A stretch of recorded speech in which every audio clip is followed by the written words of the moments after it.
The entrance to the Parisian catacombs remained hidden between the abandoned buildings of the old quarter, where even tourists rarely stayed for long. This neighborhood has long been considered a place where the city layered on itself, and the streets resembled a maze created for those who wanted to disappear from view. For the five friends, this entrance was more than just a passage to the shadowy part of Paris. It was the starting point of their own legend. They decided to explore the catacombs because of an old legend they heard from a local old man. According to this story, something more than the bones of millions of people was hidden in the depths of the tunnels. There was the grim heart, a place where time stands still and the human mind is lost. Legend has it that the catacombs remember everything that happened in them and crave more. This story became a challenge for them, a chance to touch the unknown. Each of the five friends had their own reasons for this trip. Anna, an aspiring archaeologist, wanted to find a discovery that would make her name known in the scientific world. Max, a photographer and extreme adventure enthusiast, was looking for unique shots that could surprise even the most discerning fans of his work. Lena, a student with a philosophical mind, was obsessed with ideas about the connection between life and death. Artem, a silent dreamer, was fascinated by myths and always wanted to touch history. Vlad, a confident initiator, developed a plan and gathered a team, promising an exciting adventure. Before the trip, each of them prepared for the challenge. Anna carefully studied her notes on the catacombs, including excerpts from old books and tunnel plans. Max checked his camera, setting it up as a weapon against the unknown. Lena was rereading philosophical texts about death, trying to find answers to the questions that worried her. Artem was immersed in his thoughts about legends, and Vlad was concentrating on the route. The next evening, they gathered near an old sewer grate that was to become their entrance. The lock on the grate looked as if it hadn't been touched for years, but it gave way easily. The stairs down greeted them with cold and damp air. The walls, lined with old stones, seemed as strong and eternal as the history of Paris itself. Their lanterns cut through the darkness, creating shimmering shadows that moved on the walls. Every step echoed with a dull echo, reminding us of the remoteness from the outside world. The first steps in the catacombs were accompanied by excitement. They knew that they had to follow the main route open to tourists before turning to the closed parts. The tunnel seemed endless, and every corner was filled with a sense of ancient mystery. Lena noticed wall inscriptions, some of which looked chaotic, while others seemed to hide a deeper meaning. The air grew thicker and the silence more palpable. Eventually they reached the place where they had to turn.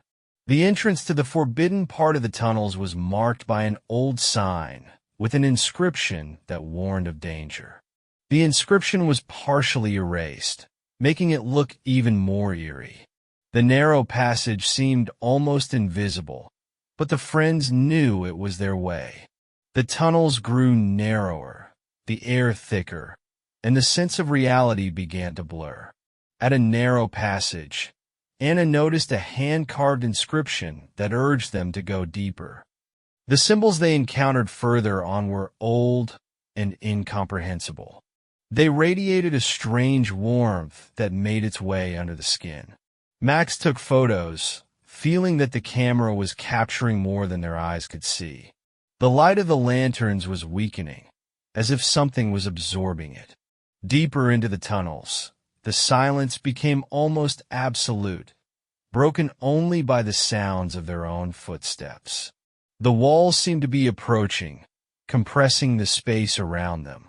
In this silence, it seemed that the catacombs themselves were beginning to breathe, filling the space with elusive sounds that could only be a figment of the imagination. Something in this place made them freeze, as if anticipating that a completely different world would follow. The deeper the friends went into the catacombs, the more the sense of the ordinary world disappeared. The darkness seemed unbreakable, absorbing even the brightest rays of their flashlights. All landmarks disappeared, leaving only uneven walls and narrow passages. Each of them began to feel the weight of this place, as if the catacombs were watching them, assessing their determination and strength. The tension grew as the friends realized they were losing their sense of time. No one could tell how many hours had passed since they entered. The walls covered with ancient symbols now seemed alive, as if they were hiding their history under a layer of centuries. Every sound, the dripping of water, the creaking of stone underfoot, even their own breathing seemed too loud in this absolute silence. Suddenly, the group found that their lanterns were starting to go out. The light didn't go out completely, but it became weaker and weaker, forming long shadows that seemed almost moving. Anna was the first to notice that their map no longer corresponded to reality. The tunnels that were supposed to lead to the next landmark had disappeared or changed. Everyone realized that the catacombs were changing, turning into a chaotic maze. The first alarming moment occurred when they noticed Max's disappearance. The group was walking through a narrow tunnel when suddenly there was only empty space behind them. No one heard a sound or a scream. The only lights illuminated the empty corridor where their friend had been walking a few minutes earlier. His friends began to call out to him, but their voices were drowned in the thick silence. Anna, holding a map, tried to figure out where they were. Her hands trembled as she realized that all their plans were now useless. Lena stood by the wall, studying an old inscription that seemed to have been carved centuries ago. The inscription seemed to warn of something, but its meaning was blurred and indistinct. Artem, always silent, now seemed even more deep in thought. He listened to the sounds, trying to understand where any clues might come from. But even his sensitive hearing could not distinguish anything but their own footsteps and breaths. Vlad, whom everyone trusted as a leader, began to lose confidence. His face, usually calm and resolute, now reflected tension. With each step, the group felt the space around them shrinking. The tunnels became narrower and narrower, forcing them to bend and duck to move forward. The humidity increased, making every breath difficult. Strange, almost luminescent marks began to appear on the walls, making it look like they were moving. Everyone tried to avoid contact with these signs, but their presence was so noticeable that it was impossible to ignore. Another disappearance occurred when Lena stopped to examine the symbols more closely. The others went ahead, leaving her behind for only a few seconds. When they looked back, she was gone. Panic gripped the group, but the search was fruitless. There were no signs of a struggle, no sounds that could indicate her whereabouts. Anna, Artem, and Vlad were left with just the three of them. Their fear was turning into a physical burden that prevented them from moving on. Each of them felt that the darkness was beginning to devour not only their light, but also their determination.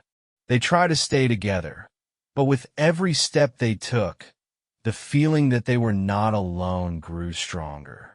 Something was watching them, hidden in the shadows, invisible but inescapable. When they found a small hall with an ancient altar in the center, it became clear that they had entered a place that hid more than just history. On the altar were objects that looked fresh, as if they had been left recently. There were personal items: a watch, a cell phone, a bracelet the same as those worn by their missing friends. The silence around them became absolute. No one dared to say a word, Anna, Artem, and Vlad realized that their stay in this place was not an accident, but part of something much bigger and more dangerous. The space around seemed so alien that reality lost its usual logic. All the signs, symbols, and even the walls themselves retained a sense of an unknown force that was concentrated in the depths of the catacombs.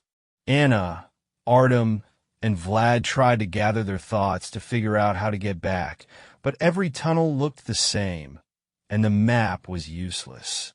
They moved forward, guided only by a faint sense of direction that was almost intuitive. Darkness mixed with strange, flickering lights that appeared and disappeared in the distance, as if inviting them to follow. Artem, always silent, began to study the symbols that covered the walls. Most of them were chaotic, but some formed clear shapes: circles, triangles, spirals. One such image, a huge circle with a hand carved in the center, caught his attention. Anna noted that the drawings looked fresh, as if they had been carved recently. After walking another few hundred meters, the group came to a room that looked different from the others. It was a small but tall hall surrounded by columns, each of which was decorated with carved faces.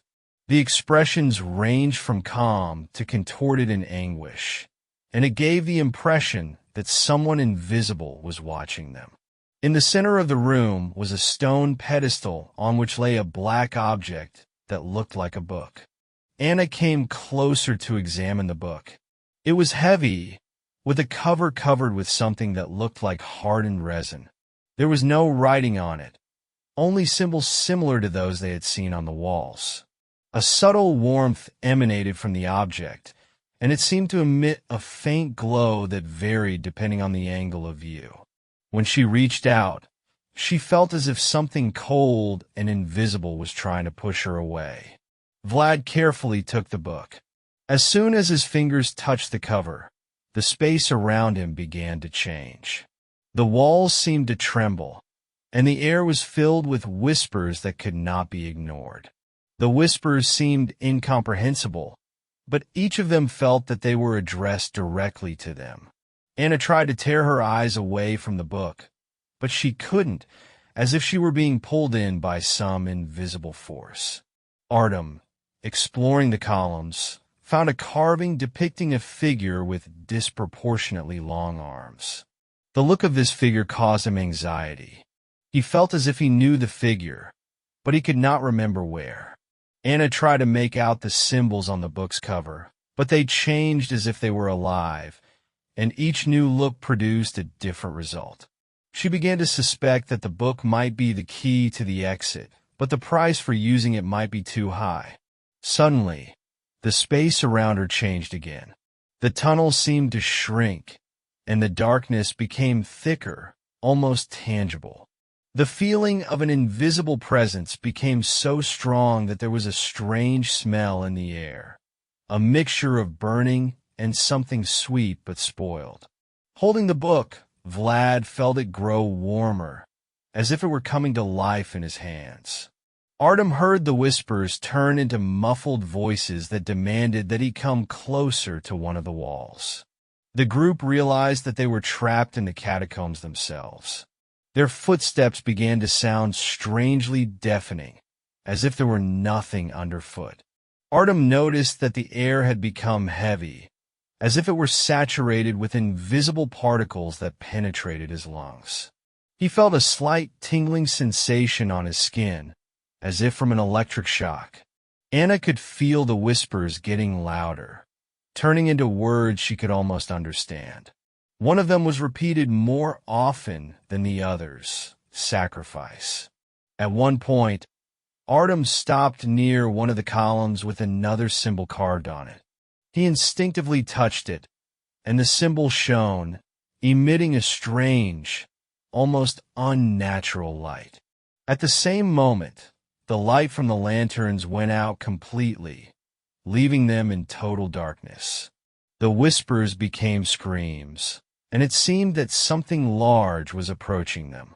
Instead of the usual coldness of the darkness, they felt like a hot wave, as if an invisible force was rising from the depths of the catacombs. The steps of the invisible creature became clear and heavy, like hammering on stone. When Vlad tried to open the book to understand its purpose, the space around him was filled with a bright, pulsating light that was both blinding and absorbing. The group found themselves back in the tunnel, but it was not the tunnel they had come from.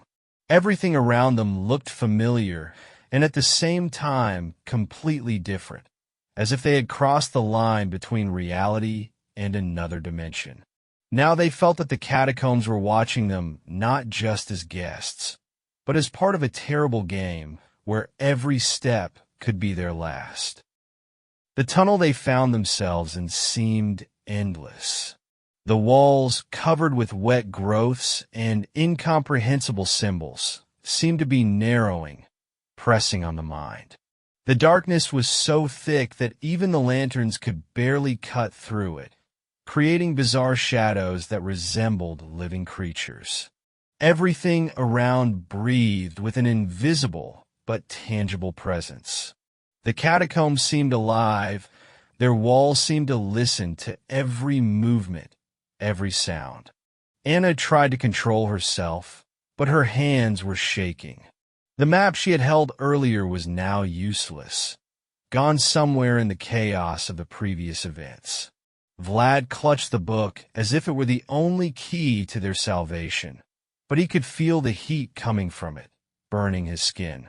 Artem walked behind, constantly looking back because he felt that someone or something was watching them. Their steps were getting heavier. The air around them was filled with a strange humming sound that gradually intensified. It seemed that it was not just a sound, but something alive trying to penetrate their thoughts. Vlad noticed that Anna began to mumble to herself. Her eyes were absent, and her movements seemed automatic. He tried to stop her, but she broke free and continued to move forward. Suddenly, the walls of the tunnel began to change.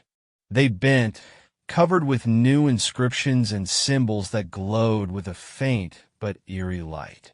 All these signs seemed to be pointing to one point, a narrow passage that looked like a portal to something unknown. Anna, as if bewitched, went there without hesitation, and Vlad and Artem were forced to follow her. When they entered the passage, everything changed. The temperature dropped so much that their breath turned into a white fog, and the walls began to radiate a strange blue glow. The passage led them to a huge hall filled with bones. The skulls and bones were laid out in bizarre patterns that seemed to pulse in time with their hearts. In the center of the room stood a stone altar covered with red marks that looked fresh. Vlad felt the book in his hands begin to vibrate. A faint whisper was coming out of it, getting louder with each passing second. As Artem approached the altar, he felt his legs becoming heavy, as if something was pulling him down. He stopped to look around, but saw nothing but darkness, which now began to flood the hall, narrowing the space. Anna, obeying an inexplicable force, walked up to the altar and touched it. At the same moment, everything around her exploded with light, and something huge emerged from the depths of the hall. It was a human-like figure, but its features were indistinct, as if made up of smoke and shadows. The eyes of this creature glowed a bright red, and it let out a scream that penetrated their minds, forcing them to their knees. Vlad tried to open the book, but it seemed to be stuck to his hands. A whisper from it became a scream. The words mixed into an incomprehensible chaos. Artem realized that this place demanded action, something from them. Anna, still standing at the altar, turned to them with a blank stare. Her face was distorted, and tears that looked like blood were streaming from her eyes. The darkness around them began to shrink, approaching them like a living organism. Vlad, gathering all his strength, finally opened the book. The light that came out of it tore through the darkness, but it didn't last long. The creature reappeared, this time closer, its arms reaching out to Anna. Everyone realized that time was running out. Vlad, not knowing what to do, screamed, and the book released a powerful flash that destroyed everything around him. When the light went out, Vlad and Artem found themselves at the entrance to the catacombs. But Anna was not with them. The catacombs left them alive, but changed them forever. The smell of burning could still be felt in the air, and whispers seemed to follow them, reminding them that the story was not yet over. The silence on the surface was almost deafening. Vlad and Artem stood at the entrance to the catacombs, panting as if they had run a marathon. The cold air burned their lungs, but they felt as if it was not enough. The darkness of the catacombs left them, but the feeling of the presence of something invisible never left. They knew that nothing would ever be the same again. Artem tried to say something, but his voice broke. He just looked at Vlad, looking for answers, but there was only devastation in his eyes. They silently decided to move as far away from the entrance as possible, as if the catacombs could pull them back into their horrific womb. For several minutes, perhaps hours, they walked through the narrow streets of Paris, which seemed strangely empty. The streets looked familiar, but every step made them feel like they were in a city that no longer welcomed them. Eventually, they found themselves in a small square where they sat down on a bench, both still shaking. Artem held his head in his hands, trying to recall all the details of what had happened. But the memories of the last moments in the catacombs were blurred, as if their minds refused to accept this reality. Vlad was holding a book that now looked ordinary. No glow, no warmth, just an old, worn volume with a stained cover. He wanted to get rid of it, but something made him keep it with him.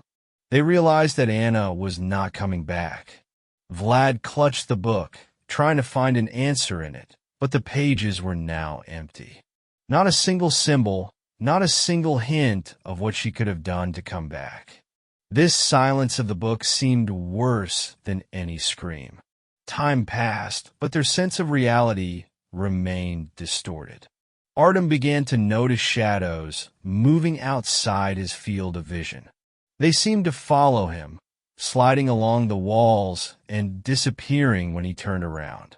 Vlad could hear whispers, faint and almost imperceptible, but always directed at him. They were not alone here. What they had awakened was following them. When they returned to their homes, they tried to return to normal, but it was impossible. Each of them was overwhelmed by the feeling that the catacombs had not let them go completely. Artem noticed how the mirrors in his apartment sometimes reflected something more than just him. Vlad would find bone fragments in his belongings, although he was sure he hadn't brought anything with him. One evening, Vlad tried to burn a book, but it did not burn. The fire seemed to refuse to touch it, leaving the cover intact. When Artem learned about this, he insisted on taking it as far away as possible, perhaps throwing it into the river. But even this thought seemed ridiculous. The book was part of their current reality, and it was impossible to get rid of it. As the days passed, the shadows and whispers only intensified.